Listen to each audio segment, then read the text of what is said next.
Good afternoon from Power Wash Store of Central PA. We've just got this new truck dropped off here. We're going to be starting a build on it in the next week or so. This truck was actually a converted beverage truck. You can see all the roll-up doors here. It was either carrying beer or soda or some type of liquid products here. So it's a good truck for the cleaning industry because of the weight that it can carry. I think we're at 19.5 on this vehicle.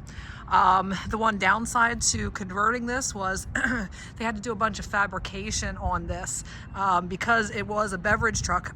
Excuse me. The floor was actually graded to go into a spill catch. So the floor is tilted, which is good for, catching spilled liquids, but not so good for our pressure washing engines and water tanks and things like that. So they took this one to the fabricator. They had new flooring installed. You can see the aluminum decking here.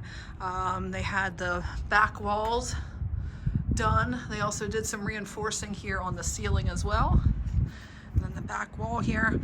This is going to be really cool because you have access to both sides of the truck, so it's great for venting the machines, airflow through there so nothing's getting overheated while it's running. This one's going to be fully loaded.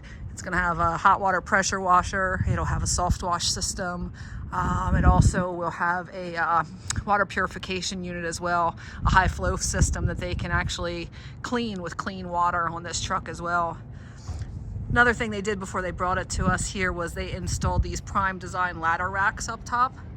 If you've ever seen these before, this allows you to put your ladders up on top of the truck, but they drop down to you. There's a pole that gets inserted here on the end, and it allows you to drop that ladder rack down. So the ladder racks will come down about chest level to you, so it's easy to put them on and off here. So this one's going to be a really cool build. Headed off to New Jersey, so stay tuned for some updates here.